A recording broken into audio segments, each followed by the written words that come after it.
So, good morning, good afternoon, and good evening. Today, I'm gonna try and work because again, okay. So, good morning, good afternoon, and good evening, depending on wherever you're watching. This is Unscripted with Lwando. Yeah, and in today's episode, it's gonna be a bit loud. I'm gonna try and process the voice as much as possible because in today's episode we are talking about public spaces. See how beautiful these spaces are.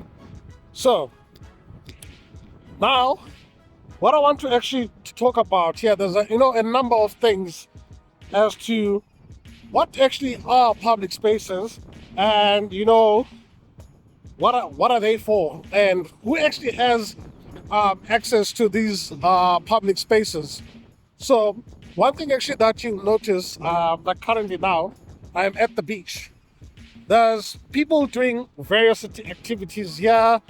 There's people who are doing kite surfing. Then there's one or two people who are actually like swimming, even though swimming in this current beach is not allowed. And there are also people who are actually doing treasure hunting right here. So again, when it comes to public spaces, these spaces are literally open for everyone, where every citizen actually should have access to.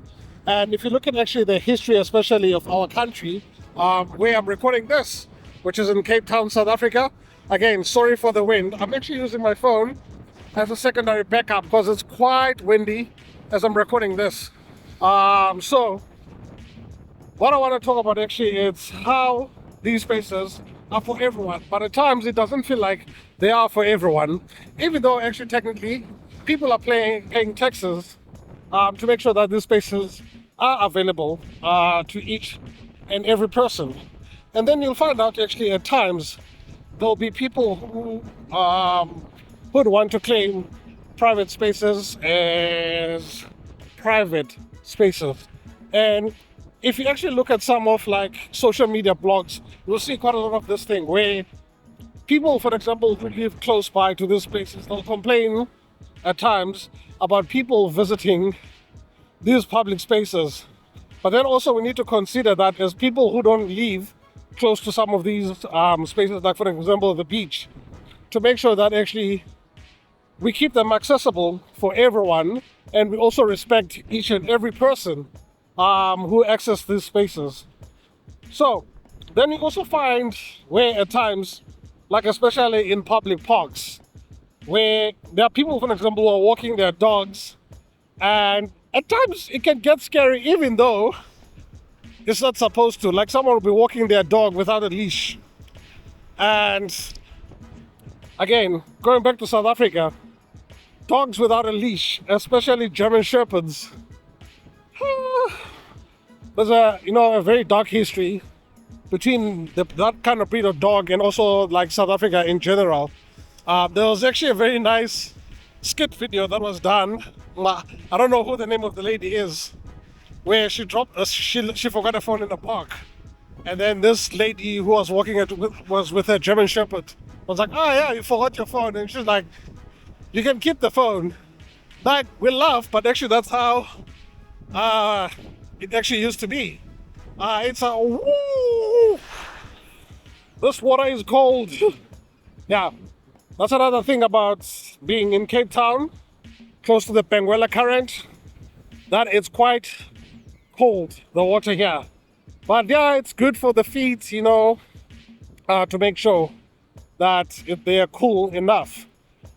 Then we also need to look at the whole thing, especially about public spaces, where you get, like, for example, other people who abuse this privilege, like people who prevent other people, for example, from accessing the spaces, in terms of where they're sleeping on the benches, and now other people cannot sit there, or they just do things to prevent other people from accessing. And then there was a big case that happened, I think it was at Clifton's Fourth Beach, where I think the residents there, I can't remember actually whether they were trying to close off the area in terms of access, so that certain few people, or they'll have private security who'll be asking people basically, what are you doing here? And I'm like, it's a private beach. But now what makes Fourth Beach kind of a bit awkwardish, it's how you access it. You have to kind of go through almost in between people's houses. So now that's where, if like, for example, people are, doing bad things like urinating or defecating next to someone's house, that is some huge disrespect. And then, yeah, people need to consider that. Again, the whole thing of like crime that is usually committed in these public spaces, because again, people come there, they're all vulnerable. In terms of an example, you leave your belongings, and then if you're at the beach, you go swim, or you leave your bags, and then you let your kids, like while your kids are playing, looking after them, and then somebody just grabs your stuff.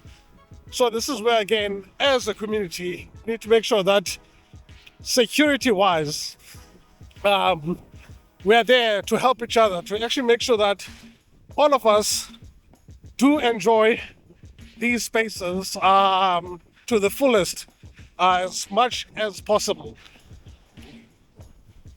Because, and also I'm also looking here, like there's a whole lot of nice like kite surfing. And the nice thing actually that they've done here is that they've made sure that beaches are actually kind of like separated. So you have beaches which are it's like, oh, flip. Okay, the tide is coming up. So I'm being caught here by the water. So for example, the beaches here, for example, Blowback Beach is actually not conducive for public swimming. That's why there's a lot of kite surfing that you're gonna find around here.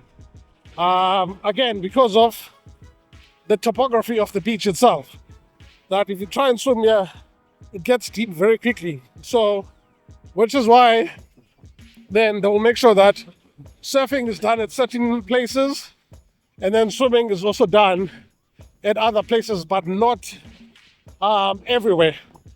Then there's also, again, come back again to that whole thing of access to public parks. People pay taxes to make sure that actually the cities or the government where we're at, they keep these spaces open for everyone. But you'll find out at times they're not doing their jobs. And some of these places will become so dilapidated that it's so bad. Like people, it's actually dangerous for anyone to be visiting such places. So this is where now I think as citizens it's quite important to make sure that we doesn't matter where you're at around the world, but you have to make sure that public spaces are open for citizens to enjoy themselves, outside of their own private dwellings. Like I myself, if for example I'm stressed like I am right now, I just wrote an exam yesterday. Woo, it was not nice. Yeah, man. So you need spaces like this where you get to de-stress quite a lot and do some exercises.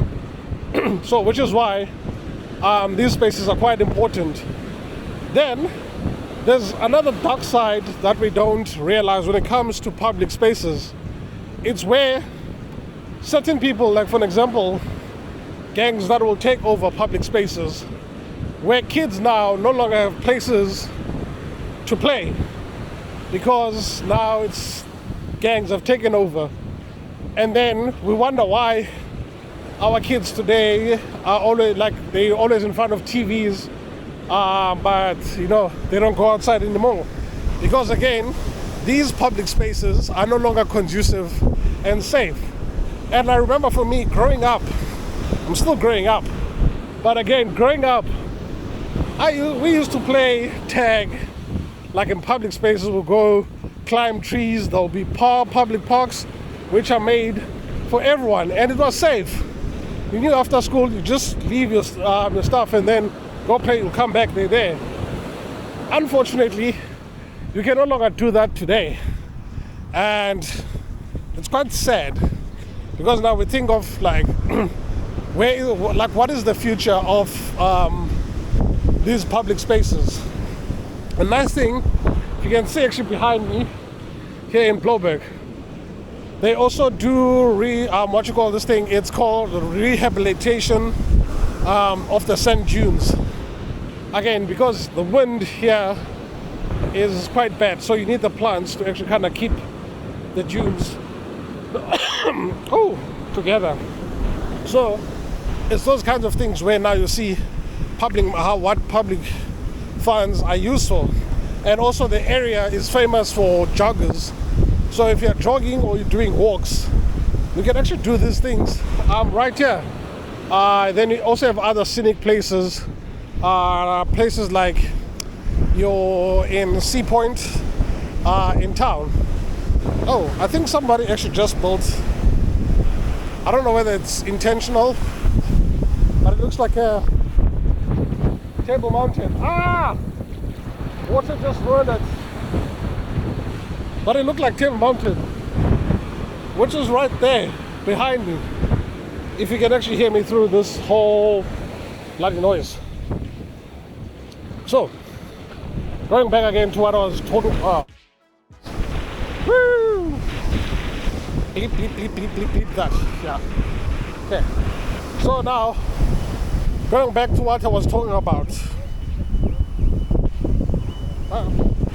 Someone's car alarm is going off. Like, talk about what I was talking about. Like, how these places actually need to be quite open. Sorry if I also feel like I'm repeating this thing over and over again. But these places need to be open for enjoyment, and also again where we also get to be ourselves. Meet up with your friends, meet up with your family and everyone.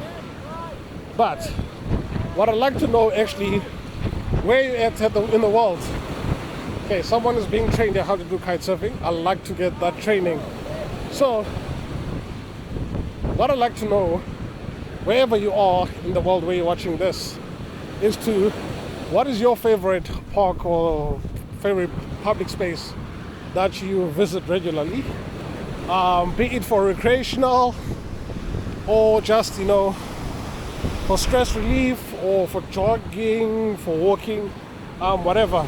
And what do you think actually could be done to make sure that these spaces are actually open and accessible to each and every person around the world, and also that again they're safe?